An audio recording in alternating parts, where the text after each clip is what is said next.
महाराष्ट्र में जो बच्चे हैं उन्होंने माँ की गोद में मरना चाहिए अभी। कई बार उन्होंने समुद्र में आंदोलन किया है। उन्होंने स्टेटमेंट किया है कि ऐसा कोई पुलिस वाला नहीं है जो पैसा नहीं खाता है, such as tuition fees and development fees. कि 2 फीस के अलावा कोई अदर फीस भी मांग नहीं सकते कॉलेज। अगर वो कोई स्टूडेंट प्रॉब्लम फेस कर रहा है तो क्या यूनियन उसकी मदद करता है और कैसे मदद करता है? जैसे हमने सुना है कि बॉलीवुड में नेपोटिज्म है, तो पॉलिटिक्स में भी नेपोटिज्म है। Just because your primary education is being done from the Marathi medium school, therefore you are disqualified. अगर पुलिस वाला नहीं मानता है तो आप उनका वीडियो भी कर सकते हैं। पुलिस स्टेशन में वीडियो करना अलाउड है। कि कॉलेज आपको ज्यादा पैसा मांग रही है तो हमें कांटेक्ट करिए, हम आपका पैसा सूद समेत रिटर्न करवा देंगे। सूद समेत। कोई साधन नहीं था, उसका बच्चा मर गया पेट में। गवर्नमेंट नहीं मानती है तो हम लोग जुडिशियल एक्टिविज्म का इस्तेमाल करेंगे, हम लोग हाई कोर्ट में जाएंगे, हम लोग सुप्रीम कोर्ट में जाएंगे। अगर किसी स्टूडेंट को, मैं आपके माध्यम से कहना चाहूँगा, अगर किसी स्टूडेंट को ऐसा लगता है कि उनका कॉलेज उनके ऊपर अन्याय करे तो हमें बेझिझक आप हमारे पास आए, हम आपका नाम छुपा के रखेंगे और आपको न्याय देने की कोशिश भी करेंगे। हमने जाके दोबारा एकनाथ शिंदे जी से बात की। अगर हम महाराष्ट्र की बात करें तो आज के जो लीडर देख रहे हैं हम लोग, देवेंद्र फडणवीस रहे, विलासराव देशमुख रहे, गोपीनाथ मुंडे हो या फिर धनंजय मुंडे है, काफी सारे जो नेता है, सुशील कुमार शिंदे है, ये सारे स्टूडेंट, प्रमोद महाजन भी है, ये सारे स्टूडेंट पॉलिटिक्स से ही ऊपर आए हैं। Welcome Siddharth sir. आज जो हमारे गेस्ट है वो एडवोकेट और महाराष्ट्र स्टूडेंट यूनियन के प्रेसिडेंट है। क्या स्टूडेंट यूनियन इतना इफेक्टिव है स्टूडेंट्स के लिए और उसका क्या इंपॉर्टेंस रह गया है? अगर वो कोई स्टूडेंट प्रॉब्लम फेस कर रहा है तो क्या यूनियन उसकी मदद करता है और कैसे मदद करता है? थैंक यू वेरी मच, आपने मुझे आपके पॉडकास्ट पे इन्वाइट किया। मुझे एक प्लेटफॉर्म आप दे रहे हो मेरी बात रखने का। जैसे आपने कहा कि महाराष्ट्र स्टूडेंट्स यूनियन कैसे स्थापन हुई, आप विद्यार्थियों को कैसे सपोर्ट करते हो, तो मैं कहना चाहूंगा कि जब मैंने मेरी जर्नी स्टार्ट की to fight for the social justice, मैं 13 साल तक कंस्ट्रक्शन इंडस्ट्री में काम करते रहा था। मेरी जो पहली कंपनी थी शाहपुर जी पालन जी, वेल नोन कंपनी है भारत में, और वहां से मेरी जर्नी शुरू हुई। मैंने फिर MBA मार्केटिंग किया, देन मैंने निकमार किया। NICMAR is a well known course in construction industry, management course है। अच्छा खासा मैं कमा रहा था, लाख भर सैलरी मुझे आ रही थी। बट मुझे क्वेश्चन आ रहा था कि अगर मैं खुद को डेवलप कर रहा हूँ बट मेरा सराउंडिंग जो है, मेरा नॉट ओनली कम्युनिटी जो डाउन ट्रोडन है उनके लिए मैं क्या कर सकता हूँ। तो मुझे एक थॉट है कि मेरा जो सरनेम है कॉमन सरनेम है। मेरे सरनेम के पीछे कोई ठाकरे नहीं है, कोई पवार नहीं है, कोई मुंडे नहीं है या फिर अम्बेडकर भी नहीं है। तो मैं कैसे लोगों को हेल्प कर सकता हूँ, कैसे डाउन ट्रोडन को हेल्प कर सकता हूँ? उतने पैसे भी नहीं है। तो then I started reading books. I started reading Dr. B.R. Ambedkar. I started reading Mahatma Phule, Shahu, Chhatrapati Shivaji Maharaj, जितने भी आइडल्स है मैंने पढ़ना शुरू किया। तो मुझे लगा कि अगर हमको लड़ना है बट ऑब्वियस सिस्टम के अगेंस्ट लड़ना है तो हमें क्या करना है। तो मैंने खुद को सोचा, फिर मैंने लॉ में इंटरेस्ट ज्यादा जनरेट हुआ मेरा, कि लॉ एक ऐसा वीपन है आपके पास कि आप सबको न्याय दिला सकते हो, जुडिशियल एक्टिविज्म करके आप न्याय दिला सकते हो। तो फिर मैंने सोचा कि मैं लॉ में एडमिशन लूं। तो 2014 में महाराष्ट्र सरकार के जो शिक्षण मंत्री थे विनोद तावड़े जी ने लॉ का जो दर्जा है वो प्रोफेशनल कोर्स कर दिया और CET इंट्रोड्यूस कर दिया उसमें, common entrance test for law. तब मैंने common entrance test exam appear किया और I was waiting for the result. तो इसमें क्या हुआ कि रिजल्ट ही नहीं लग रहे थे, पता नहीं कितने टाइम जाएगा रिजल्ट के लिए। एग्जाम तो दिया मैंने अप्रैल में और रिजल्ट के लिए 6 महीने। जब मालूमात करी तो मुझे पता चला कि इश्यू ऐसा था उसमें कि 30 इयर्स के अबो वो लॉ में एग्जाम दे नहीं सकते, लॉ में अपीयर हो नहीं सकते, शिक्षा नहीं ले सकते। अच्छा, ऐसी बात हुई थी। तो ये तो अनकॉन्स्टिट्यूशनल प्रोविजन हुआ, कंडीशन हुआ। बट ये कंडीशन पहले रखी थी उन्होंने? नहीं, एग्जाम के पहले ऐसा कोई कंडीशन रखी नहीं थी। बाद में पता चला? हाँ, CET देने के बाद पता चला हमें कि ऐसी कंडीशन आई। तो उस कंडीशन को चैलेंज किया गया बॉम्बे हाई कोर्ट में और जो कंडीशन को खारिज किया बॉम्बे हाई कोर्ट ने। फिर हमारे रिजल्ट डिक्लेयर हुए। रिजल्ट डिक्लेयर होने के बाद मैं आपको महाराष्ट्र स्टूडेंट्स यूनियन का स्थापना के बारे में बता रहा हूँ कि कैसे इस्टेब्लिश किया मैंने। रिजल्ट आ गया, एडमिशन हो गई। एडमिशन प्रोसेस के बाद हमारी 2 महीने में एग्जाम लगी। 2 महीने में कौन पढ़ेगा? लॉ तो ऐसा सब्जेक्ट है कि इतना जल्दी थियोरेटिकल सब्जेक्ट, हाँ, आपको इतना समझ में नहीं आएगा। तो एग्जाम होने के बाद हम लोग सब फेल हो गए। 2 सब्जेक्ट में काफी लोग फेल हो गए। उसके बाद फिर सेकंड सेमेस्टर भी आ गई, हमने सेकंड सेमेस्टर भी अपीयर की तो उसमें और फेल हो गए 2 सब्जेक्ट में। हमने रिवैल्यूएशन के मतलब ATKT एग्जाम दी, उसका भी रिजल्ट लग नहीं रहे थे। तब एक दिन जाके मैंने यूनिवर्सिटी में चेक किया, कॉलेज को पूछा कि हमारे रिजल्ट क्यों नहीं लग रहे हैं।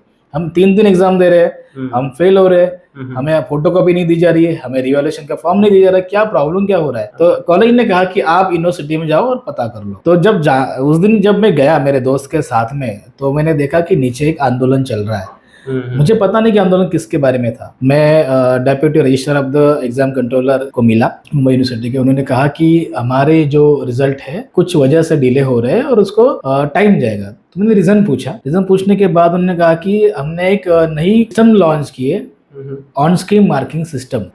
मैं डीपली जाने के बाद मुझे पता चला कि स्कैनिंग करके वो स्कैन पेपर आप प्रोफेसर को भेजोगे। तो मैंने पूछा कि स्कैनिंग कौन करेगा? तो उन्होंने कहा कि हमारे जो प्यून वगैरह तो स्कैनिंग करते हैं। कैसे करेंगे? प्रोसेस क्या है?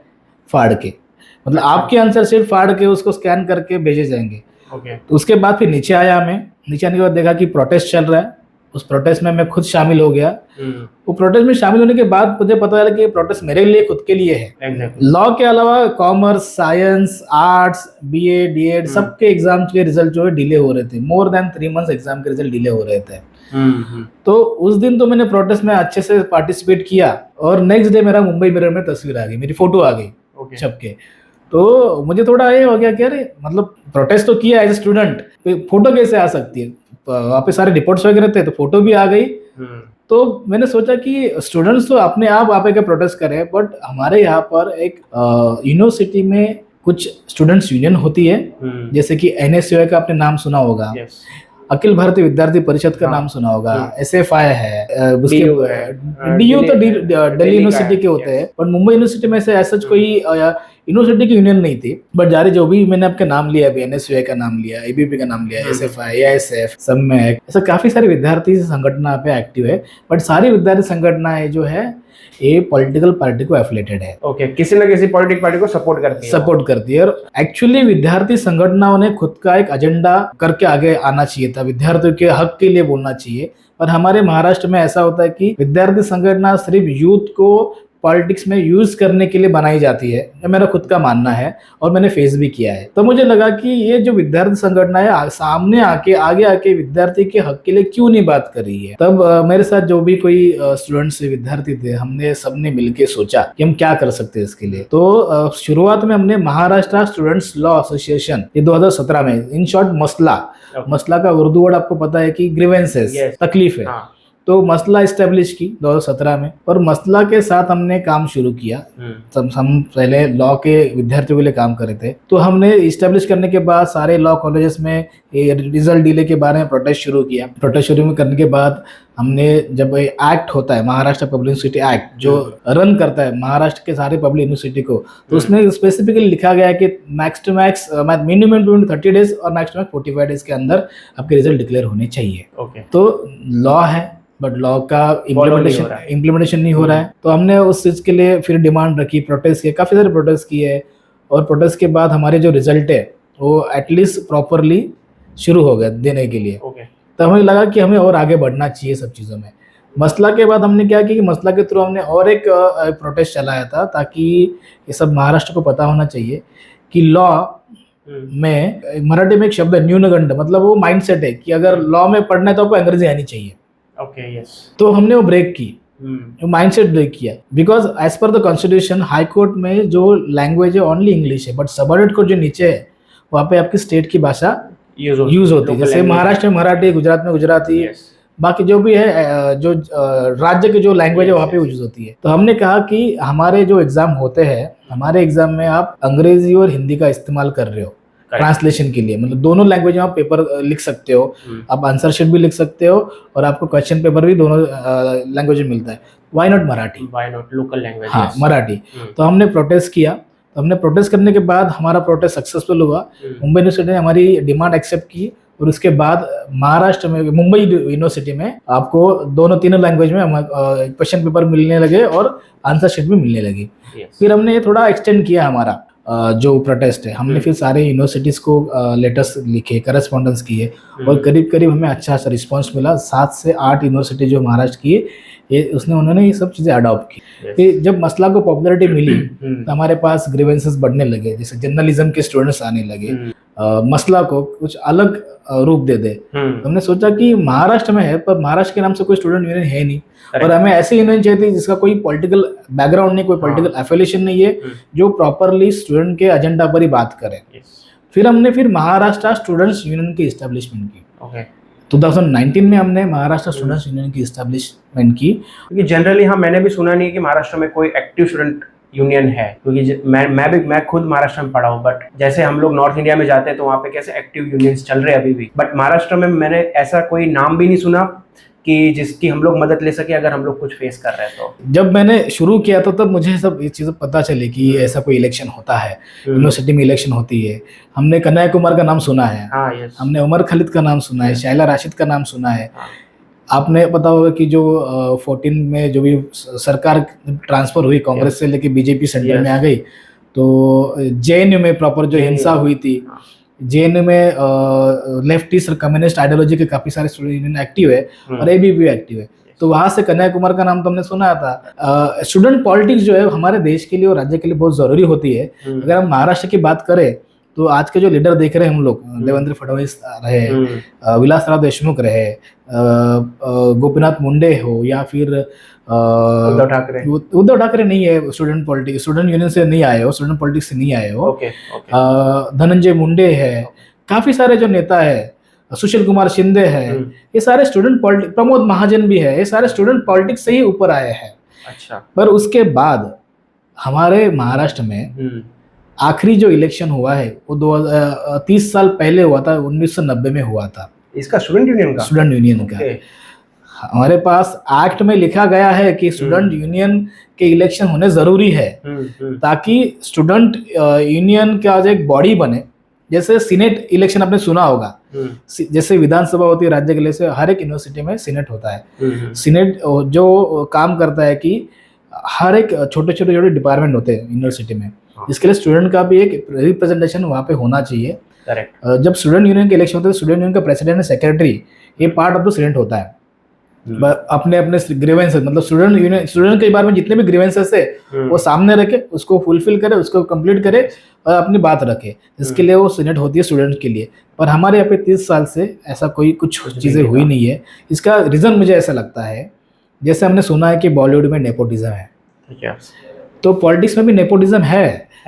जैसे अभी देखेंगे कि ठाकरे परिवार, शरद पवार के परिवार से सुप्रिया सुले, अजित पवार, रोहित पवार, पार्थ पवार, अब और एक पवार आ गए हैं, आदित्य ठाकरे, अमित ठाकरे, उद्धव ठाकरे, राज ठाकरे, उसके बाद गोपीनाथ मुंडे, पंकजा मुंडे, धनंजय मुंडे, नारायण राणे, दोनों उनके बेटे, नीतीश नीलेश, ऐसे कई सारे परिवार जो है वो परिवार ही महाराष्ट्र को रूल कर रहे हैं।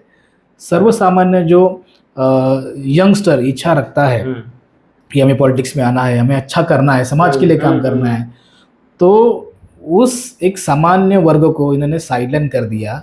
जो सामान्य वर्ग जो है वो स्टूडेंट यूनियन के इलेक्शन की वजह से लाइमलाइट में आ सकता था, लाइमलाइट में आने के बाद वो पॉलिटिक्स में आ सकता था, और पॉलिटिक्स में आने के बाद पढ़ा लिखा इंसान अगर पॉलिटिक्स में आएगा तो कुछ करने के लिए जज्बा रखेगा।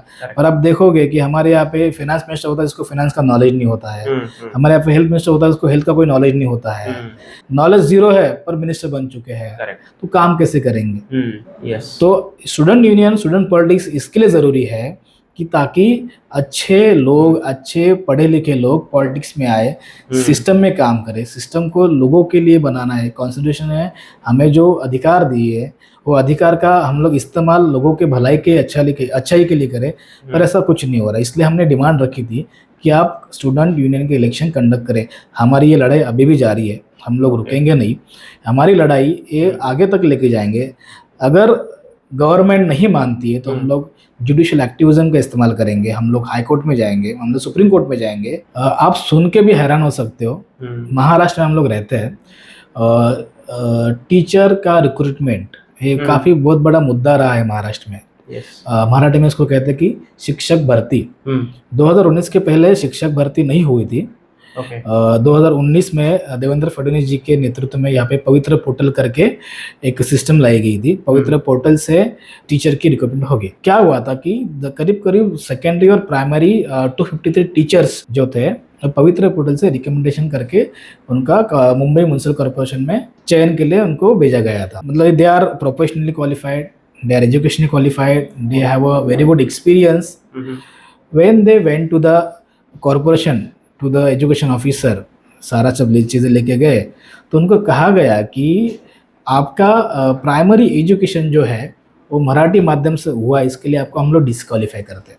अच्छा, सारा सिलेक्शन होने के बाद just because of this after recommendation of the Pavitra portal to the Mumbai municipal corporation, the corporation's education officer saying that just because your primary education is being done from the Marathi medium school, therefore you are disqualified. that too in Maharashtra. That too in Maharashtra. And whom saying that Mumbai municipal corporation में पिछले 25 साल से एक विशिष्ट party की सत्ता है। I can say Shiv Sena है। अगर शिवसेना जिस मुद्दे के लिए बनी है कि मराठी मानुस के हक के लिए शिवसेना बनी है, उसी मुंबई महानगर पालिका के एजुकेशन ऑफिसर की इतनी हिम्मत हो सकती है। अच्छा, अभी ये जो नोटिफिकेशन निकला था तो notification without discussing in the house of the corporation pass कैसे हुआ? अगर पास भी हुआ तो वहां पे तो सारे पार्टियों के नगर सेवक हैं, कॉर्पोरेटर से, बीजेपी के हैं, शिवसेना के, मनसे के, कांग्रेस के, राष्ट्रवादी के, सारे पार्टियों के। तो एक भी नगर सेवक या कॉर्पोरेटर ने विरोध क्यों नहीं किया इस बात का? विरोध होना चाहिए था। हमारे आप राज्य में सुपरिटी पावर विधानसभा को है, क्या ये बात उस टाइम के सीएम तक पहुंची थी?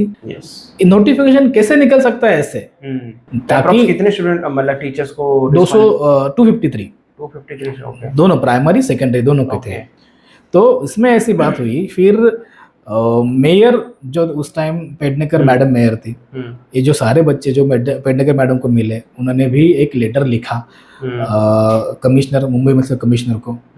लेटर लिखने में उन्होंने लिखा था कि हमारे पास अगर रोस्टर के हिसाब से या फिर रिजर्वेशन के हिसाब से अगर कोई सीट खाली है तो इन बच्चों को अकोमोडेट करो। तो कुछ नहीं हुआ। इसके बाद हमारे जो स्टेट के चीफ सेक्रेटरी थे उन्होंने भी लेटर लिखा आयुक्त को, उन्होंने कुछ जवाब नहीं दिया। हमारे एजुकेशन कमिश्नर थे उन्होंने भी लेटर लिखा, उसके बाद भी कुछ नहीं हुआ।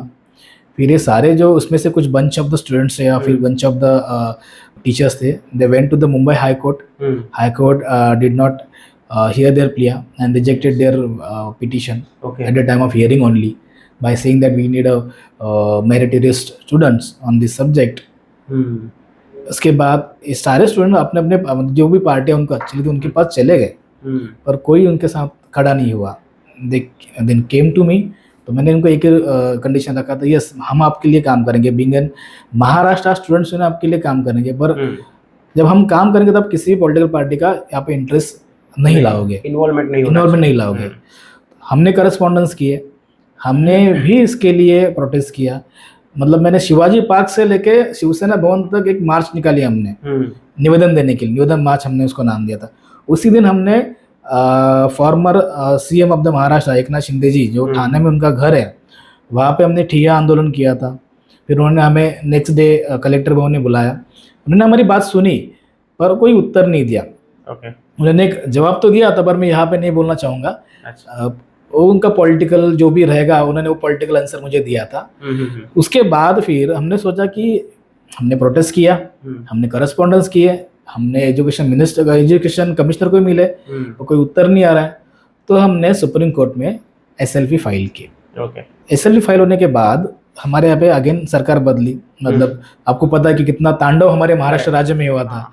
कुछ जो MLA थे यहाँ से सूरत गए, सूरत से फिर गुवाहाटी गए, फिर गोवा में गए, फिर सत्ता बदल गई यहाँ पे। तब हमने जाके दोबारा एकनाथ शिंदे जी से बात की। एकनाथ शिंदे जी ने सुना ये बारे में, सब्जेक्ट को भी सुना, अच्छे से सुना उन्होंने, और उन्होंने कॉर्पोरेशन के कमिश्नर को फ़ोन लगाया। उस टाइम के कॉर्पोरेशन कमिश्नर थे इकबाल सिंह चहल। हम उनको मिले। हम उस दिन जब हमें मिले तो उन्होंने अश्विनी बेदी जी को ही आप बुलाया था, वो एडिशनल कमिश्नर थे उस टाइम मैडम। तो उन्होंने क्वेश्चन पूछा हमें कि जो मैंने लिखा था उनके हमारे निवेदन में कि महाराष्ट्रात मराठी मुलं जे आहेत त्यांनी आईच्या गर्भातून मृत्यू पावणं गरजेचं आहे सध्या, कारण की त्यांना काही इथे नाहीच आहे। मतलब की महाराष्ट्र में जो बच्चे हैं उन्होंने माँ की गोद में मरना चाहिए अभी। उनके लिए कोई है नहीं, ना एम्प्लॉयमेंट है, ना कोई एजुकेशन प्रॉपर मिल रहा है, तो क्या करेंगे। तो अश्विनी भिड़े वाज लाइक कह रहे आप ऐसा कैसे लिख सकते हो। मैंने उनको कहा कि मैडम एक बताइए, आप महाराष्ट्र में फर्स्ट अंग्रेजी स्कूल कब बनी। सारे जो आप टीचर्स रिक्रूटमेंट के लिए सारे 30+ है, 29+ है, मतलब इनका जन्म जो हुआ है वो 84 90 के बीच में हुआ है। महाराष्ट्र में सबसे पहले अंग्रेजी स्कूल कब बनी, कौन से साल में बनी, कॉर्पोरेशन कितने स्कूल अंग्रेजी माध्यम के थे जब आप ऐसा क्राइटेरिया डाल रहे हो। करेक्ट। तो उन्होंने हमारी बात समझी और कहा कि ठीक है हम लोग काम करते हैं, आप SLP का सोचो रिटर्न लेने का, हम लोग नौकरियां देंगे। तो हमने कहा कि नौकरियां तो हम SLP रिटर्न लेंगे। जो सुप्रीम कोर्ट में आपने फाइल करा था वो। यस। तो उस टाइम सारे मतलब सेकेंडरी मीडियम के बच्चों को भी नौकरियां मिली और प्राइमरी बच्चों को भी नौकरियां मिली, और हमने कंडीशनल SLP पीछे ले ली। तो एक बहुत बड़ा हमारा सक्सेस था महाराष्ट्र स्टूडेंट्स यूनियन का कि हक दिलाया बेसिकली। हाँ, मतलब हम चैलेंज ही कर रहे थे तब। स्टेट ने तो एफिडेविट फाइल किया था, स्टेट ने कहा था कि हमने ऐसा कोई रूल नहीं बनाया नहीं है। अच्छा। हाँ, तो जो नोटिफिकेशन आया था वो तो कॉर्पोरेशन ने नोटिफिकेशन निकाला, एडवर्टाइजमेंट निकाली थी कॉर्पोरेशन ने, वैसा हुआ था। तो कॉर्पोरेशन भले उनके पास खुद का ऑटोनॉमी है, बट स्टेट में भी सरकार है ना, स्टेट में भी असेंबली है ना, इट्स अ गवर्नमेंट जॉब, तो डेफिनेटली कुछ नहीं कॉर्पोरेशन के जॉब कभी गवर्नमेंट जॉब होते नहीं है, कॉर्पोरेशन ऑटोनोमस बॉडी है। कॉर्पोरेशन तो वहाँ पे जो गवर्नमेंट जॉब्स के जो भी पॉलिसीज है वो सब नहीं लागू होते नहीं। क्या हुआ है कि कॉन्स्टिट्यूशन अमेंडमेंट के बाद जो हमारे पास कॉर्पोरेशन की स्थानिक स्वराज संस्था होती है, उनको एक सेल्फ गवर्नमेंट का दर्जा दिया हुआ है। These are the corporation job but not government job. There's a difference between corporation job and government job. तो ये सारे 253 बच्चों को नौकरियां मिली। तो हमारी सक्सेस और बढ़ने लगी।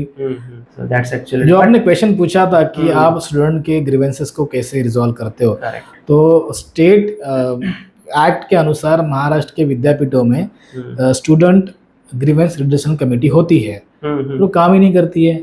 हाँ, बेसिकली अगर कुछ उसका रिजल्ट ही नहीं मिलेगा तो फिर उसकी बच्चों को पता भी नहीं ना ऐसे कोई ग्रीवेंस कमेटी है। हम लोग अगर समझो एक टीचर ने आपको कहा कि मैं आपको एग्जाम में फेल कर दूंगा, एक टीचर कैसे कह सकता है। अगर एक विद्यार्थी ने उसके कॉलेज के बारे में कुछ ग्रीवेंसेस रेस की है, तो टीचर कहता है कि मैं तुझे फेल कर दूंगा, तो वो कहाँ पे जाएगा, किसको बात करे, किसके सामने बोलेगा, इसलिए कोई बोलता नहीं है।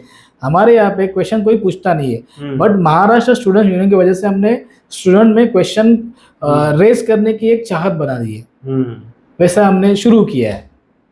ओके, सपोज कोई स्टूडेंट हो, राइट, अगर कोई सपोज कोई भी कॉलेज में पढ़ रहा है, यूनिवर्सिटी का या तो कॉलेज का प्रेशर फेस कर रहा है, अगर उसने कोई बात सही बोली है लेकिन वो नेगेटिव इम्पैक्ट कर रही कॉलेज की, तो वो भी आपके वहाँ पे आ सकता है कुछ सॉल्यूशन के लिए, कि मतलब वो कैसे मदद आप कर पाओगे? जरूर आ सकता है। कोई भी कॉलेज या फिर कोई भी प्रोफेसर स्टूडेंट को ऐसा नहीं कह सकता कि अगर आपने कॉलेज के बारे में कोई कंप्लेंट रेस की तो आपको फेल करेंगे। ये तो उसके स्टूडेंट के अगेंस्ट अन्याय हो गया। स्टूडेंट को क्या करना चाहिए ऐसे वक्त, स्टूडेंट ग्रीवेंस कमेटी में अपनी कंप्लेंट रेज करनी चाहिए। दोनों पार्टीज को, मतलब कॉलेज को भी और स्टूडेंट को भी नोटिस इश्यू करती है और हमको उनका ग्रीवेंसेस सुनती है।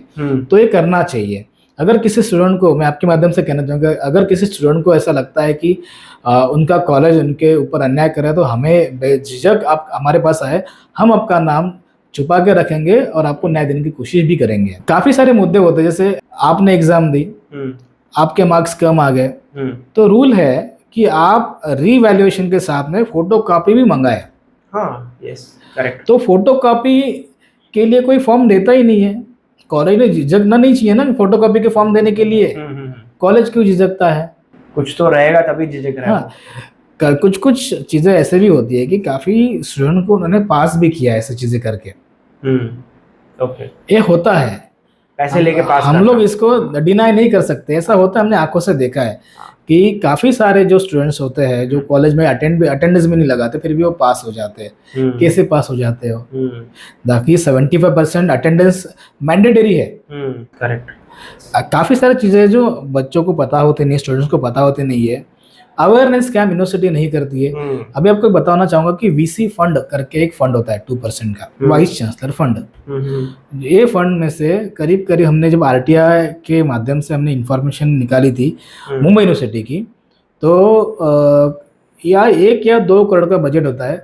इसमें जो स्टूडेंट फाइनेंशियली वीक है उनको सपोर्ट करने के लिए वीसी फंड यूटिलाइज होना चाहिए। ओके। कितने बार यूनिवर्सिटी ने इस फंड को यूटिलाइज किया? वाइस चांसलर ने कितने बार स्टूडेंट के बीच में जाके उनके ग्रीवेंसेस सुने हैं? मतलब ये हर यूनिवर्सिटी के पास होता है या फिर हर यूनिवर्सिटी के पास होता है, as per the act. Okay. As per the act. अभी मैं आपको और एक चीज बताना चाहूंगा कि हमारे स्टेट में काफी सारे एक्ट्स बने। Being an advocate, I working on the acts and the statutes in the law. तो प्राइवेट यूनिवर्सिटी एक्ट भी आ गया था और इसके तौर पे जो प्राइवेट यूनिवर्सिटीज है या प्राइवेट कॉलेजेस है उनको यहाँ पे इंक्लूड कर दिया। तो एक FRA, फी रेगुलेटिंग अथॉरिटी करके एक सिस्टम जनरेट हुई है हमारे पे, एक अथॉरिटी जनरेट हुई है। तो फी रेगुलेटिंग अथॉरिटी में क्या होता है, हर कॉलेज अपने कंप्यूटेशन फॉर्म जनरेट करके भेज देती है कि हमें हमारा इतना सारा एक्सपेंसेस है और हमें इतनी सारी फीस चाहिए। तो as per the fee regulating authority एक फीस डिसाइड होती है, such as tuition fees and development fees. ये दो फीस के अलावा कोई अदर फीस भी मांग नहीं सकते कॉलेज।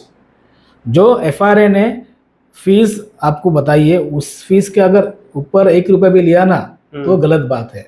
लेते हैं एक्चुअली, लेते हैं, मिसलेनियस फीस भी लेंगे। वही मैं आपको दोबारा इस पॉडकास्ट के माध्यम से बताना चाहूंगा स्टूडेंट्स को, अगर ऐसा कोई अभी आपको लगा कि कॉलेज आपको ज्यादा पैसा मांग रही है तो हमें कांटेक्ट करिए, हम आपका पैसा सूद समेत रिटर्न करवा देंगे। सूद समेत। मैंने खुद ने पे करा है और एक बार नहीं, मतलब 3-3, 4-4 साल पे करा है। गलत बात है, एवरी सेमेस्टर पे करा है। गलत बात है, नहीं होना चाहिए ऐसा। क्या 5 या 6 चीजें आती थी वो बिल में कि ये इसके लिए पैसा इतना है, इसके लिए इतना, इसके लिए इतना है। डेवलपमेंट फीस तो होती थी और वो ट्यूशन फीस तो होती थी। अभी एक बात बताइए मुझे, एक ही बार बिल्डिंग बनती है ना? हाँ, डेवलपमेंट हम भी देखते थे। बार बार क्यों डेवलपमेंट चार्जेस लेने चाहिए? तो ये सारी चीजें कॉलेज में होती है। अभी हम लोग डेपली अंदर जाते हैं, डेपली अंदर घुसते तो हमको पता चलता है कि ये सारी चीजें होती है। तो as such we are working and we are still working. हम पीछे नहीं हटेंगे, काम करते रहेंगे। अच्छा, जनरली स्टूडेंट पॉलिटिक्स को ना बदनाम किया जाता है कि अगर यूनियन है तो दबदबा दिखाएंगे। देखो, मैं हिंसा का समर्थन बिल्कुल नहीं करूंगा। अगर आपका कोई ग्रीवेंसेस है तो आपने उसके प्रॉपर चैनल से उसको आपको रखना चाहिए। अभी DU JNU में आपको पता है, शायद 2018 की बात होगी, जब जामिया मिलिया यूनिवर्सिटी में CA NRC और NPR के बारे में प्रोटेस्ट चल रहा था और उस प्रोटेस्ट के दौरान लाठीचार्ज हुआ था। कॉन्स्टिट्यूशनल प्रोटेस्ट हो रहा था, लॉफुल प्रोटेस्ट हो रहा था, पीसफुल प्रोटेस्ट हो रहा था। लाठीचार्ज करने के आदेश किसने दिए? वो भी स्टूडेंट पर। Correct, that is against the law. Right. तो पॉलिटिक्स जो होती है स्टूडेंट नहीं करता है, उनसे कोई ना कोई करवाता है, पुलिस के माध्यम से भी करवाते हैं। हमने भी देखा है कि जहाँ पर भी स्टूडेंट्स पॉलिटिक्स बढ़ती है वहाँ पे जो ऊपर टॉप में बैठे जो पॉलिटिशियन बैठे रहते हैं वो कट करना चाहते हैं। तो वो इंसिडेंट मैंने आपको इसलिए कहा कि CA NRC में जो आंदोलन मुंबई में हुआ था उसमें काफी बढ़ चढ़ के मैंने हिस्सा लिया था। गेटवे ऑफ इंडिया में भी जो प्रोटेस्ट हुआ था, आजाद मैदान में जो बड़ा एक प्रोटेस्ट हुआ था, एक सभा हुई थी। इवन आपको पता है कि अगस्त क्रांति मैदान में बहुत बड़ा एक जुलूस सभा हुई थी, वो हमने ऑर्गेनाइज की थी, हम सारे स्टूडेंट्स से मिलकर ऑर्गेनाइज की थी। That time was studying law. तो आपका जो प्रश्न है उसका उत्तर यही दूंगा कि हिंसा का समर्थन तो कहीं पर भी होगा नहीं। We have a constitution of India. हमें भारतीय संविधान ने पीसफुल प्रोटेस्ट का राइट दिया है, तो हमें उसका इस्तेमाल करना चाहिए। बट महाराष्ट्र में उतनी सारी स्टूडेंट मूवमेंट नहीं है, पॉलिटिक्स नहीं है। बट मैं कहना चाहूँगा इस पॉडकास्ट के माध्यम से कि हमारे पास स्टूडेंट पॉलिटिक्स होनी चाहिए, स्टूडेंट यूनियन के इलेक्शंस होने चाहिए, ताकि महाराष्ट्र में कोई नए फेस मिले। हम लोग बोर होते हैं ना, कितने बार अमिताभ बच्चन को हम स्क्रीन पे देखेंगे, इसलिए कितने बार हम लोग वही परिवार देखेंगे पॉलिटिक्स में। कोई कॉमन नेम के भी आने वाले चाहिए ना।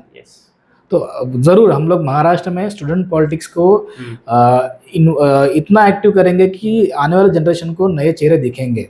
What are the basic rights Indian citizen has in any case, like in case of police arresting common man या फिर वो जेल लेके जाती है, तो बेसिक कुछ फंडामेंटल्स राइट्स आप बता सको जिससे कि वो कॉमन मैन भी 2-3 लॉज उनके सामने बोल सके कि I also have the right according to the constitution of India और जिससे कि पुलिस वालों को भी पता लगे कि नहीं, मैं यहाँ पे दादागिरी नहीं कर सकता। तो हमारे मेंटलिटी में पुलिस के बारे में एक नेगेटिव पिक्चर है। नेगेटिव पिक्चर है और हम डरते हैं, कॉमन मैन डरता है पुलिस की, हमको स्टेप्स नहीं लानी है या फिर कोर्ट कचहरी के इसमें नहीं जाना है।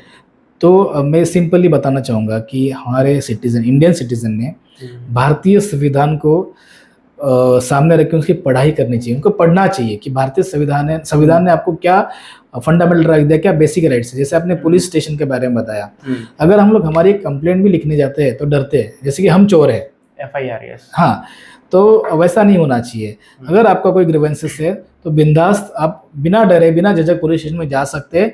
आप आपकी जो ग्रीवेंस है, कंप्लेंट आप रजिस्टर कर सकते हैं। अगर पुलिस वाला नहीं मानता है तो आप उनका वीडियो भी कर सकते हैं। पुलिस स्टेशन में वीडियो करना अलाउड है। Any public office you can record the video. जब पुलिस वाला आपको डराएगा कि आप वीडियो नहीं कर सकते, तो उनको कहना कि सुप्रीम कोर्ट के काफ़ी सारे साइटेशन और जजमेंट में लिखा है कि आप पुलिस स्टेशन में एज एविडेंस रिकॉर्ड कर सकते हो। ताकि क्या होता है कि आपके पास कोई पुलिस वाला कहता कि नहीं, आपको पता है कि अभी जस्ट मीरा वरुणकर का एक स्टेटमेंट आया है, उन्होंने खुद का एक बुक भी लिखा है कि ऐसा कोई पुलिस वाला नहीं है जो पैसे नहीं खाता है। इनका स्टेटमेंट, मेरा स्टेटमेंट नहीं है, उन्होंने स्टेटमेंट किया है कि ऐसा कोई पुलिस वाला नहीं है जो पैसे नहीं खाता है। जब भी कोई पुलिस स्टेशन में जाए अपने हक के प्रोटेक्शन के लिए, तो डरे ना, वो बेझिझक अपनी कंप्लेंट लिखवा सकता है। पुलिस वालों से अच्छे से बात कर सकता है। पुलिस वालों ने भी उनकी डिग्निटी कायम रखनी चाहिए, उनका सेल्फ रिस्पेक्ट कायम रखना चाहिए, उनका रिस्पेक्ट करना चाहिए। कोई अगर पुलिस वाला उल्टा मुंह बात करे तो नॉर्मल सिटीजन भी उसी टोन में बात कर सकता है। बिकॉज हमारे संविधान ने आपके सेल्फ रिस्पेक्ट के बारे में, डिग्निटी के बारे में बात कही है। Nobody in this country violate your dignity. तो वो भी है। आपने जैसा कहा कि किसी को भी अरेस्ट होता है, रूल क्या कहता है कि 24 आवर्स में उसको मैजिस्ट्रेट के सामने अपेयर होना चाहिए, अपेयर करना है। और अरेस्ट करेंगे तो उनके फैमिली को बताना चाहिए। अगर ये नहीं हुआ तो पुलिस वालों को भी कार्रवाई हो सकती है। तो ये सारी चीज़ें हैं। बेसिक राइट्स से पढ़ने के बाद आपको समझ में आता कि क्या है। हम क्या करते हैं, हम लोग कॉन्स्टिट्यूशन नहीं पढ़ते हैं। हमारे देश में कॉन्स्टिट्यूशन कोई पढ़ता नहीं है और होते रहता है। मैं आपको बताना चाहूँगा कि RT, आपने सुना है RT के बारे में? RTE, right to education act. इस एक्ट ने 6 to 14 ईयर के बच्चों को फ्री एंड कंपल्सरी एजुकेशन दिया है। और इस एक्ट में कहा गया है कि आपको जो है फ्री एजुकेशन दिया जाएगा। उसके साथ आपको जो स्कूल ड्रेस है, स्कूल यूनिफॉर्म है, शूज़ है, बुक्स है, ये सारे फ्री ऑफ कॉस्ट दिए जाएंगे। पर काफ़ी सारे जो स्कूल्स है पैसा लेती है, एक्टिविटी फीस लेती है, बुक्स के पैसे लेती है, ये बात गलत है। लैक ऑफ अवेयरनेस की वजह से जो पेरेंट्स है वो भी क्वेश्चन नहीं पूछते। पेरेंट डरते अगर मेरे बच्चों को कुछ हुआ तो क्या करेंगे। नहीं, तो ये आप जो बता रहे हो वो सिर्फ गवर्नमेंट स्कूल पे एप्लीकेबल है, प्राइवेट पे नहीं। गवर्नमेंट स्कूल में तो सारी फ्री चीजें ही, बट प्राइवेट स्कूल में भी जो प्राइवेट स्कूल RTE के अनुसार रजिस्ट्रेशन किया है सरकार के साथ में, गवर्नमेंट के साथ में, उस स्कूल में 25% का कोटा होता है। अच्छा। तो 25% में कैसा होता है कि SC, ST, OBC और 2 लाख का जो उनका इनकम है सालाना, उनके बच्चों को उसमें एडमिशन मिलता है। वैसा तो ये भी नहीं है। Lack of awareness of law, ये होना नहीं चाहिए। हम जो सिटीजन्स ऑफ कंट्री है या फिर हमारे जो लोग हैं वो लॉ पढ़ते नहीं है, इसलिए डरते हैं। अगर जब लॉ पढ़ोगे आप तो डरना आप छोड़ दोगे। तो लॉ पढ़ना बहुत जरूरी है।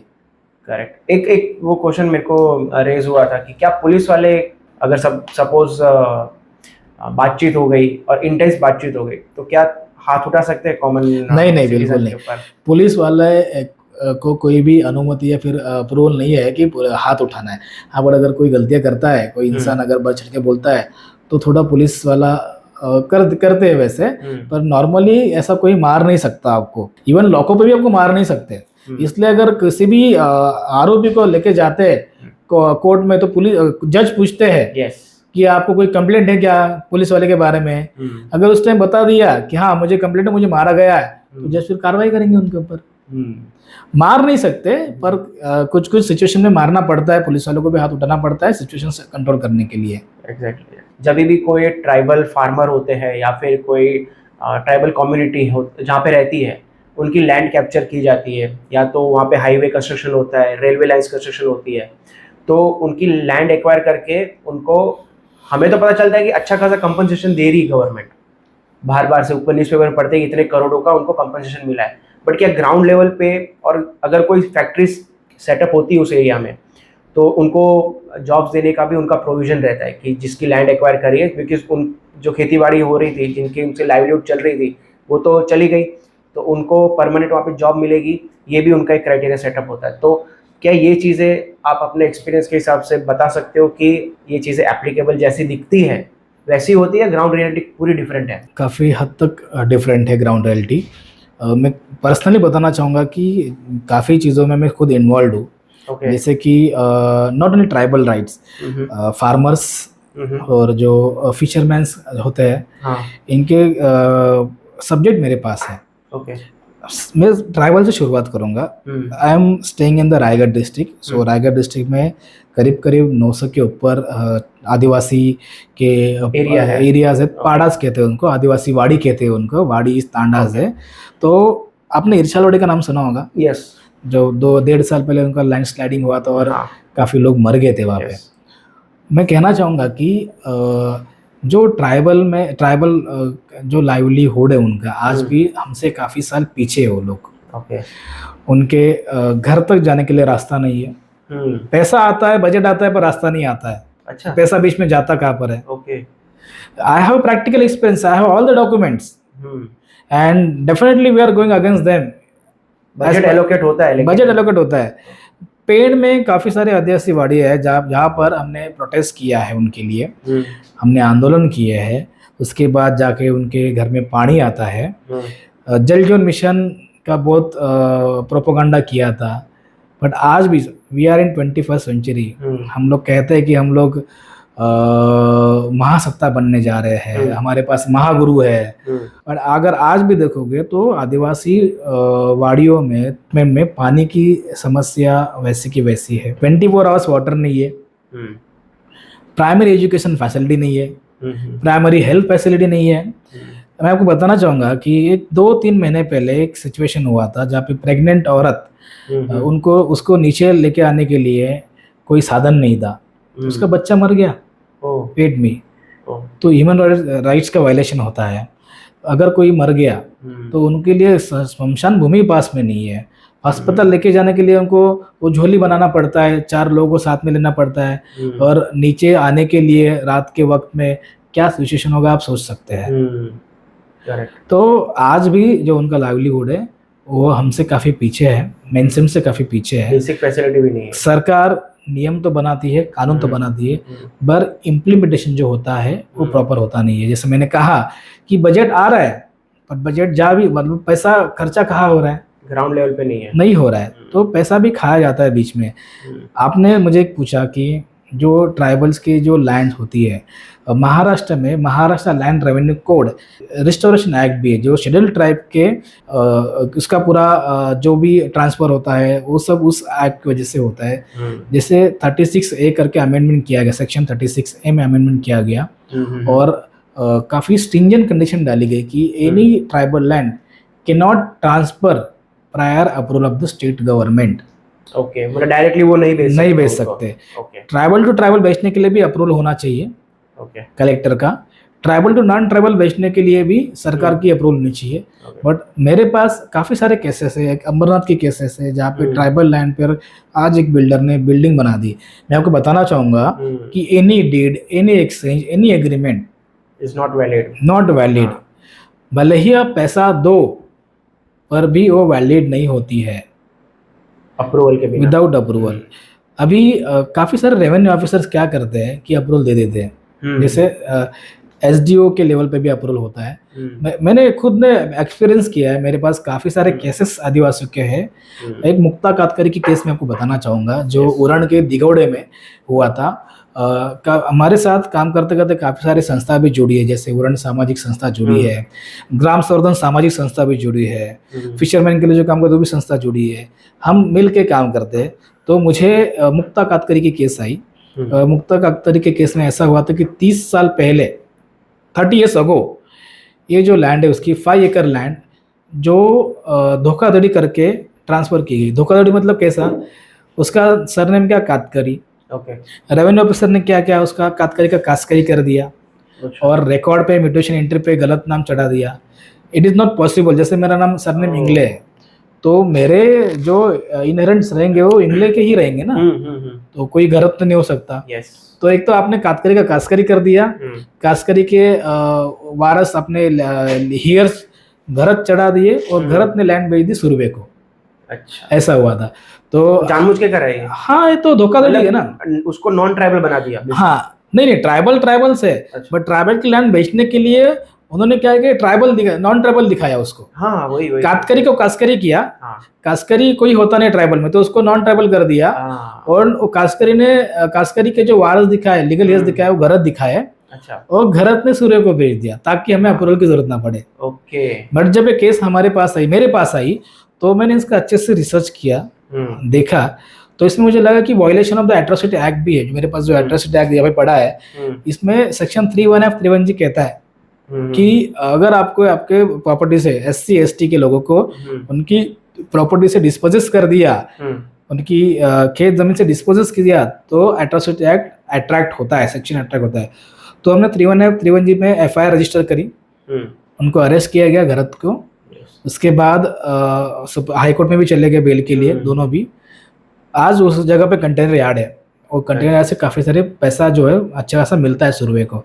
जो भी केस है रेवेन्यू ऑफिसर के सामने भी चलाई, और रेवेन्यू ऑफिसर के सामने रिस्टोरेशन अंडर रिस्टोरेशन प्रोविजन चलाई, और वो प्रॉपर्टी रिस्टोर करके दी Mukta Katkar after 30 years also. So we have stringent law for the scheduled tribe, उनके ज़मीन के हक के लिए, और इसको इम्प्लीमेंट होता नहीं प्रॉपरली। क्योंकि एक्चुअली ट्राइबल को भी जो कर रहा है, भले उसको पैसा मिल रहा है, बट उसको ये नहीं पता चल रहा है कि एक्चुअल में जो रेवेन्यू डिपार्टमेंट है या फिर जो प्राइवेट कंपनीज एक्वायर कर रही है, उनकी क्या स्ट्रेटेजी चल रही है उसके पीछे। जैसे आपने कहा कि अगर गवर्नमेंट कोई प्रोजेक्ट आता है, डैम आता है, हाँ, रेलवे हाईवे आता है, और उसके बीच में अगर आदिवासी लैंड आई, तो गवर्नमेंट ने उसी जगह पर किसी आसपास के जगह पर उनको लैंड देनी चाहिए, जितनी एक्वायर करी हो। हाँ, और कंपनसेशन भी देना चाहिए। बताना चाहूँगा कि यहाँ पे एक प्रोजेक्ट है वाधवा करके पनवेल में। हाँ।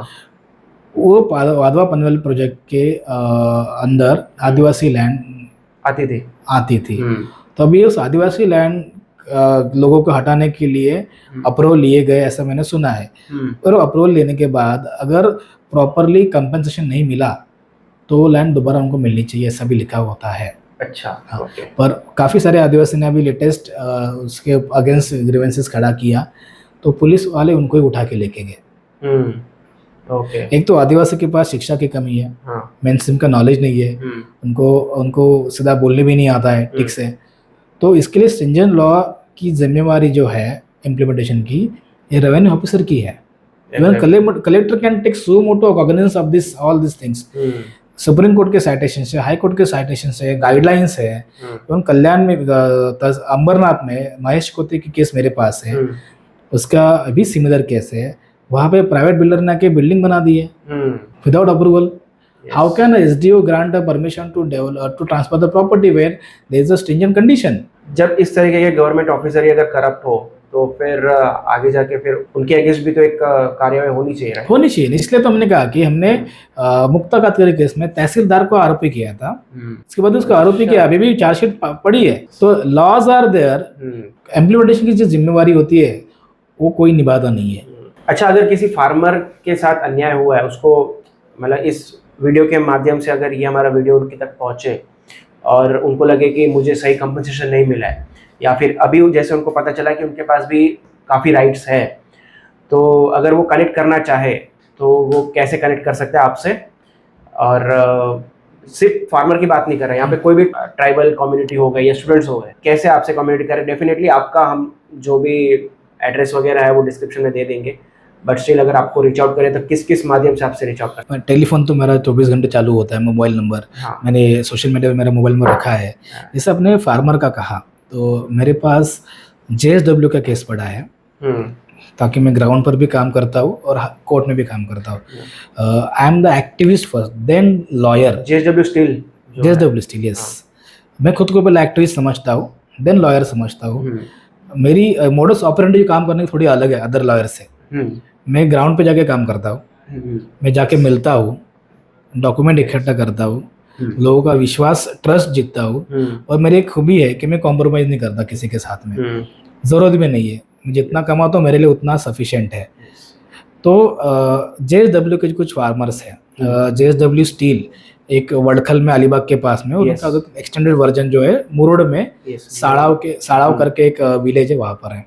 तो ये जब मेरे पास केस आया, हमने सभा वगैरह ली, सब रिसर्च किया, तो मैं पर्टिकुलरली बता रहा हूँ, अगर किसी फार्मर को मेरे पास रीच आउट होना है, सिमिलर ग्रीवेंसेस है, तो हम लोग कैसे इस चीज़ से निपट सकते हैं लॉफुली, मैं बताना चाहूँगा। क्या हुआ था इस केस में, जैसे कि 1989 that time there were no MIDC, that time there was SICOM, state of Maharashtra की एक सीकॉम करके अथॉरिटी थी जो लैंड एक्वायर करती थी।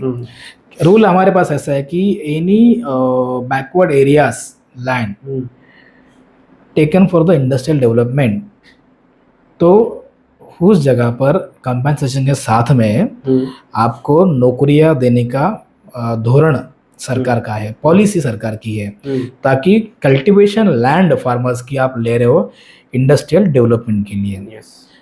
वो जो लैंड है बाद में जाके उपजाऊ नहीं रहेगी, करेक्ट, और उपजाऊ नहीं रहने के बाद आपका जो पूरा यू कैन से दैट कि आपके जो भी जनरेशन है जो उस पर डिपेंड करती थी वो चली जाएगी। तो इसके लिए वहाँ पे उनको नौकरियाँ ज़रूरी है। अभी इस केस में क्या हुआ था JSW सालाव के केस में कि 1989 में सीकॉम ने तो लैंड ले ली लीज पर फार्मर से, कंपेंसेशन दिया, लैंड एक्विजिशन एक्ट के हिसाब से कंपेंसेशन दिया, पर नौकरियां नहीं मिली थी। ऐसा हुआ था कि 89 में सीकॉम ने ग्रासिम को प्लान दिया, लीज पर दिया ग्रासिम को प्लांट, ग्रासिम ने स्टील प्लांट खड़ा कर दिया। I think so more than 498 acre land was acquired by the SICOM. उसमें से 250 एकड़ लैंड में उसके बाद कॉलोनी खड़ी की, बिरला मंदिर, आपको पता है मुरुड का बिरला मंदिर बहुत फेमस है, तो वहाँ पर बिरला मंदिर बनाया।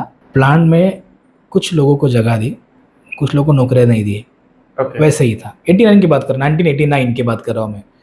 उसके बाद 20 से 25 साल ग्रासिम ने प्लांट चलाया। They sold out to the Welspun. Just understand, SICOM lease out land to the Grasim and Grasim sold out that land to the Welspun. How is it possible? अगर स्टेट ऑफ महाराष्ट्र के एक सीकॉम अथॉरिटी ने लीज पे दी हुई लैंड बेचा कैसे? Yes, exactly. ये बात है। You are not the owner. Correct. Welspun को बेच दिया, वेल्सपन ने ले लिया, वेल्सपन ने और 500 एकड़ प्राइवेट एक्वायर कर लिया। आप एक्विजिशन जब करते हो तो एक क्राइटेरिया होता है, तो एक सर्टन लिमिट के ऊपर आप प्राइवेटली एक्विजिशन करते हो, सारे गवर्नमेंट नॉर्म को आपको फुलफिल करना पड़ेगा, कंप्लायंस करना पड़ेगा। वेल्सपन आगे, वेल्सपन ने क्या किया, वो 500 एकड़ के जो करीब 126 फार्मर थे उनके साथ MOU किया कि हम लोग आपको 3 साल के अंदर नया प्लांट बनाएंगे और उसमें नौकरियां देंगे, अगर नहीं दिया तो आपको गवर्नमेंट रूल के अनुसार आपको मंथली हम लोग रेम्यूनरेशन देंगे। आज तक उन लोगों को रेम्यूनरेशन नहीं दिया गया, नौकरी भी नहीं दी गई। वेल्सपन ने क्या किया, 3 साल में उन्होंने प्लांट तो खड़ा नहीं किया, बट उन्होंने वो जो पुरानी लैंड थी प्लांट और नई लैंड बेच दी JSW स्टील को, जो अभी लगा हुआ है। हाँ, अच्छा, उनको भेज दी। तो JSW ने क्या किया कि एक मध्यम मार्ग निकाला, जाके CM के साथ मिल के आए। CM के साथ मिले नहीं मिले पता, that is disputed question, because I wrote a letter to the government to get the minutes of meeting. Because अगर इतना बड़ा चीजें होती है तो आपको मिनट्स ऑफ मीटिंग होनी चाहिए, ऑफिशियल मीटिंग होनी चाहिए, अनऑफिशियल मीटिंग नहीं होनी चाहिए। That time Eknath Shinde was the CM of the Maharashtra. तो उन्होंने क्या सोल्यूशन निकाला कि 1 time settlement in लिeu of job for that 126 farmer of the 2009, but 89 के फार्मर्स के लिए क्या, कुछ भी नहीं। तो 16 लाख उन्होंने एक अमाउंट डिसाइड की, अपने आप डिसाइड की, बीच में कोई एजेंट है तो उनको लेके उन्होंने डिसाइड की। जब ये मेरे पास सामने आया तो मैंने पूछा कि 16 लाख किसको पूछ के किए और कौन कौन फार्मर वहाँ पे था, क्या फार्मर से पूछ के किए क्या आपने? तो हमने काफी सारा प्रोटेस्ट गैदर किया, 40 डेज फास्टिंग किया before the collector office Raigarh. उसके बाद फिर उदय सामंत जो इंडस्ट्रियल मिनिस्टर आज भी है, उनके साथ मीटिंग होने के बाद एक लिस्ट रेडी की हमने। क्या है रूल कैसा है कि विद इन 5 years जो लैंड आपने ली गई है अगर उसको यूटिलाइज नहीं हुआ, अनयूटिलाइज है, तो दोबारा फार्मर को मिल सकती है, वापस वो ले सकते वापस ले सकते हैं। रूल है, लॉ है वैसा। बिकॉज क्या होता है, फार्मर्स को लॉ नहीं पता होती है, जो उनके लिए काम करता है वो सेटलमेंट का काम करता है, उनको पता नहीं होता है, जितना पैसा दे उतना फार्मर्स रख लेते हैं। बट हमने आज भी ये जो इशू है ज्वलंत रखा है, बना के रखा है, ताकि फार्मर्स को उनके हक के जैसा अनुसार ही उनको उनका राइट्स मिले, उनको कंपनसेशन मिले। और हमारे पास लैंड एक्विजिशन एक्ट पहले से था, अभी नया एक्ट भी आया है, land acquisition resettlement and rehabilitation act आया है। उसके अनुसार भी उनको कंपनसेशन मिलने ज़रूरी है। तो मैं आपके माध्यम से कहना चाहूँगा कि कोई महाराष्ट्र में कोई फार्मर्स इस सिचुएशन में है, ऐसे सिचुएशन में है, तो मुझे कांटेक्ट करें, हम उनके लिए ज़रूर काम करेंगे। तो वो JSW का इशू भी आज भी पेंडिंग है, हम लोग आज भी लड़ रहे हैं। JNPT पोर्ट सुना है आपने? यस, काफी बड़ा पोर्ट है, one of the biggest I think port, number 1 पे है वो। यस। तो वहाँ पे क्या हुआ था, अगेन 40 years बैक, 40 साल पहले JNPT ने एक्सपेंशन के लिए हनुमान कोईवाड़ मतलब शेवा गांव करके था, वो शेवा गांव लिया, उनको वहाँ से उठाया, उनको कहा कि हम लोग JNPT एक्सपेंशन के लिए हम लोग आपकी लैंड ले रहे हैं और आपको उनकी 7 हेक्टेयर लैंड ली थी, उनको 17 हेक्टेयर लैंड देने वाले थे। तो उनको क्या किया, उनको उठा के डाला ट्रांजिट कैंप में। अच्छा, अगर आप मेरे साथ कभी आओगे उनके ऊपर भी मैं आपको रिक्वेस्ट करना चाहूँगा कि एक पॉडकास्ट आप उनके ऊपर भी करिए, तो आपको पता चलेगा कि उनकी आज की सिचुएशन क्या है। 40 साल से वो ट्रांजिट कैंप में रह रहे हैं, 40 साल से, मतलब जब से वो लैंड एक्वायर हुई तब से। यस, आज भी कितनी बार तो उनकी क्वेश्चन, मतलब 1917 में टर्माइट अटैक हुआ था उस ट्रांजिट कैंप पर, आज भी वैसी सिचुएशन है, वहां से उठे नहीं लोग। कहाँ जाएंगे ना, गांव छोड़ के नहीं जा सकते, उनकी पूरी लाइवलीहुड समुद्र पे डिपेंड है, समुद्र से बाजू में नहीं जा सकते। 2 या 3 पीढ़ियां उनकी वहाँ पे बर्बाद हुई है। ये तो गवर्नमेंट है ना, गवर्नमेंट पोर्ट है, गवर्नमेंट JNPT सेंट्रली मॉनिटर्ड है, सेंट्रल गवर्नमेंट से मॉनिटर है। तो जो मिनिस्टर है वाटर पोर्ट एंड वाटरवेज के जो मिनिस्टर है, वो सब चीज़ों के लिए जिम्मेवार है। क्या होता है कि कोई भी लैंड एक्विजिशन में जाती है तो उसके लिए एक्विजिशन ऑफिसर डिस्ट्रिक्ट कलेक्टर होता है। ये जिम्मेवारी डिस्ट्रिक्ट कलेक्टर की होती है कि वो उनको रिसेटलमेंट करे, रिहेबिलिट करे। आज भी उनका प्रॉपरली रिहेबिलिटेशन हुआ नहीं है। कई बार उन्होंने समुद्र में आंदोलन किया है। समुद्र में? जी, चैनल बंद प्रोटेस्ट होता है उनका, कम्युनिकेशन होती है, आई मीन जो ट्रांसपोर्टेशन होता है समुद्र के बीच में बड़े बड़े जहाज़ों का, वो रोक दिया था उन्होंने, काफ़ी बार रोक दिया। और एक बार रोकने की वजह से करोड़ों का नुकसान होता है, फिर भी JNPT सुधरी नहीं है। आज भी उनका हक के लिए हम लोग लड़ाई जारी रखे हैं। हम लोग बॉम्बे हाई कोर्ट में रिट पिटिशन फाइल किया है, और अभी जुडिशियल एक्टिविज्म की वजह से देखते हैं हम लोग कैसा होता है।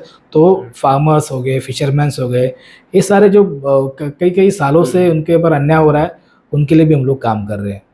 अच्छा, अप्रोक्सीमेट कितने लोग हो गए वो, मतलब वहाँ पर जिनको रिहेबिलिटेशन? 256 फैमिलीज है।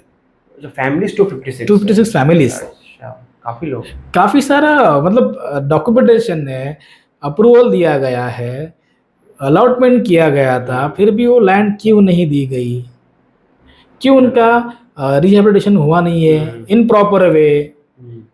अगर गांव उठा रहे आप लोग, गांव में स्कूल होता है, गांव में वेल होती है, गांव में रास्ते होते हैं, गांव में बहुत सारी मतलब ओपन जगह होती है, गांव में हम जाएंगे रहने के लिए, तो बॉम्बे जैसा नहीं होता है, बेसिक सारी चीजें होती है। हाँ, तो अभी भी वो लोग ट्रांजिट कैंप में ही रह रहे हैं। मैं आपको इनवाइट करूंगा कभी एक दिन, आप मेरे साथ चलिए, उनकी रहन सहन देखिए किस तरह से रहते हैं वो लोग। सिचुएशन वर्स्ट हो गया है। सारे जो लॉ है पैसे के लिए लोग तोड़ के मरोड़ के खा जाते हैं।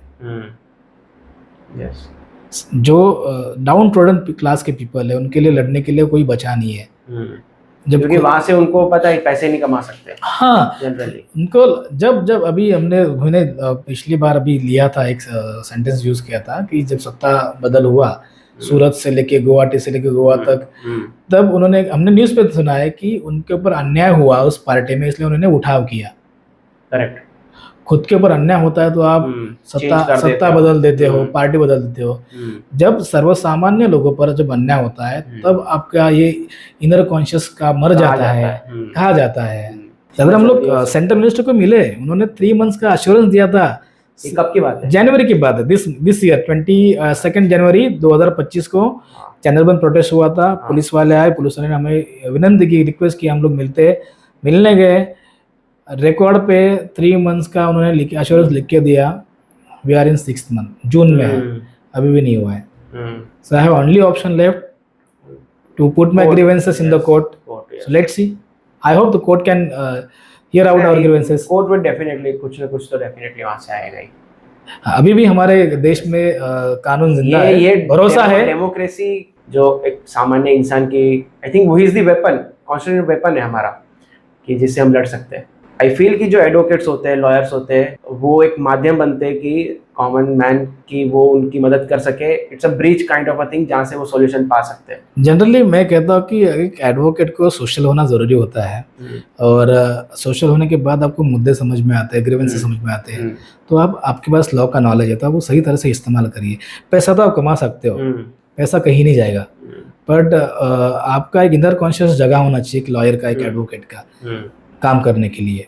मैंने और एक इशू उठाया पुलिस वालों का, जिसमें आपने सुना होगा बीच में जब आर पाटिल गृह मंत्री थे स्टेट के, तो पुलिस वालों का घर नहीं है, ये मुद्दा सुना होगा आपने कि घर नहीं मिलते पुलिस वालों को। तो क्या हुआ था कि खालापुर में, पनवेल के पास में खालापुर एक तालुका है, तो वहाँ पे प्राइवेट लिया, मतलब सब पुलिस वालों ने एक खुद की गृह निर्माण संस्था बनाने का डिसाइड किया था। तो 100 एकड़ लैंड जो है, 100 एकड़ लैंड जो है वो पुलिस वालों के पैसे से खरीदी है, परचेस की गई थी। मतलब कांस्टेबल टू पीआई ये पोस्ट के लिए, उप एपीआई मतलब आईपीएस वगैरह के लिए नहीं है। तो क्या कहते, इतना सारा डेवलपमेंट करना है, तो एक कमेटी इस्टेब्लिश हुए। रायगढ़ के उस टाइम के एसपी थे, सुपरिटेंडेंट पुलिस, उनको कहा गया कि आप लैंड परचेस करोगे और आपको गृह निर्माण संस्था तैयार करके उनको हैंड ओवर करेंगे। बट वो एसपी ने क्या किया कि एसपी ने 2019 में गृह निर्माण संस्था बनाई, वो 2007 या 5 में उन्होंने लैंड परचेस करना शुरू किया। मतलब 2005 में खालापुर के लैंड का भाव क्या होगा, करेक्ट, उन्होंने उस टाइम पर एकड़ 50 लाख रुपए से खरीदी थी उस टाइम। यस, आज भी उतना रेट नहीं वहाँ पे, करेक्ट, आज भी रेट नहीं है। उन्होंने इस मतलब उन्होंने उतने इंक्रीज्ड रेट में खरीदी है। अच्छा। उन्होंने आज भी वहाँ पे एक भी दीवार या पे एक भी घर नहीं बनाया। उसमें से काफी सारे जो मेंबर्स है, कुछ रिटायर्ड हो गए, कुछ मर गए, उनको पता ही नहीं क्या हो रहा है। तो ये जो मुद्दा मेरे पास आया तो सारी पेपर्स हमारे सामने थी। हमने इसके लिए कोऑपरेटिव कमिश्नर के पास भी चले गए थे, हमने हाईकोर्ट में मुद्दा उठाया था। हमने जो कमेटी थी, मतलब खुद एसपी उसके प्रेसिडेंट बने थे, ताकि उनके जो भी कुछ प्रोविजन बने थे, उनका जो भी कुछ एमओयू बना था, उनके जो पेपर्स थे, उसमें लिखा था कि कोई आईपीएस ऑफिसर और रैंक ऑफिसर उस कमेटी का हिस्सा नहीं बनेगा, उस कमेटी में कोई भी हिस्सा नहीं रहेगा। फिर भी एसपी कैसे उसका अध्यक्ष बना। अच्छा। तो हमने दोबारा उसका इलेक्शन करवा के जो पुलिस वाले थे काम, उनका एक कमेटी इस्टेब्लिश की थी, but they are still fighting, but आज भी कुछ नहीं हो रहा है वहाँ पे। तो एक मुद्दा हमारे साथ जुड़ा था, हम उनके लिए भी काम कर रहे हैं और उनको लगता है कि आगे जाके उनको कुछ हेल्प लगे तो I am ready to help them. मतलब पुलिस वाले भी पुलिस वालों की ही पैसे आप सुनोगे ना तो 100 डिपार्टमेंट करप्ट 100 करोड़ के ऊपर का पे घोटाला है। और आज वो कुछ उसमें से रिटायर भी हो गए। और तो हम मतलब होलिस्टिक अप्रोच लेके काम करें, लेबर हो, फार्मर हो, उसके बाद पुलिस वाले हो, या फिर फिशरमैन हो, या फिर स्टूडेंट हो। So we are working peripheral world, so let's see, I will go ahead. So sir, thank you so much, you came and you share all the knowledge. Basically जो एक आम इंसान को ज़रूरत होती है एक लॉ की, उसके बारे में आपने काफ़ी अच्छे से बताया, और काफ़ी डिफरेंट सेक्टर्स और काफ़ी अलग अलग लोग के बारे में आपने हमें जानकारी दी, जिसमें आपने इतने टाइम काम करा। एंड मैं ऑडियंस से भी यही कहना चाहता हूँ कि अगर आपको कहीं लग रहा है कि सर ने अभी तक जो काम करे हैं उस चीज़ की किसी को रिक्वायरमेंट हो, तो डेफिनेटली अप्रोच करें, हमें अप्रोच करें, या तो फिर हम सर की डिटेल्स भी हम लोग दे देंगे, सर को भी अप्रोच कर सकते हो, चाहे वो स्टूडेंट हो, चाहे वो फार्मर हो, चाहे कहीं पर भी हो जहाँ पे ऐसा लग रहा है कि उनको लॉ के बारे में पता नहीं, उनको लॉ से उनको मदद मिल सकती है, so definitely they can reach out to us. So thank you so much sir. Thank you Divya, आपने मुझे एक Yes. प्लेटफॉर्म दिया, इस पॉडकास्ट में इनवाइट किया। मैं जाते जाते कहना चाहूँगा कि हम काम तो कर रहे हैं कॉमन पीपल के लिए, Yes. बट कॉमन पीपल का भी एक दायित्व होता है। मैं मानता हूँ कि मेरी एक मॉरल ड्यूटी है एंड सोशल रिस्पॉन्सिबिलिटी है towards to common man. Common man में खुद के हक के लिए लड़ना ज़रूरी है। अपने हक के लिए उन्होंने आगे आके क्वेश्चंस रेज करने ज़रूरी है ताकि उनको न्याय मिल सके। जैसे मैंने कहा कि मैं फार्मर्स के लिए काम कर रहा हूँ, स्टूडेंट्स से शुरू किया मैंने। स्टूडेंट्स के बाद फार्मर्स आ गए, टीचर्स आ गए, प्रोफेसर्स आ गए, फिशरमैन आ गए, लेबर्स आ गए। So we are working holistically. जिनको भी हमारी ज़रूरत है वो हमारे पास पहुंच सकते हैं और विदाउट हेजिटेशन आप यहाँ पे आ सकते हो। आप मेरा एड्रेस आपके बता दीजिएगा। And again once again thank you very much. और मैं कहना चाहूँगा कि ये सारा जो मैं कर रहा हूँ, मेरे साथ मेरी टीम का भी काफ़ी सारा हिस्सा इसमें है। अकेले से कुछ नहीं होता है। Team work is very important to fight against the injustice and evil. So team is very important. तो ये सारा जो भी इतना भी सक्सेस मिला है उसके लिए क्रेडिट जाता है मेरे टीम को, और यस टीम की वजह से यहाँ तक पहुँच सकता हूँ।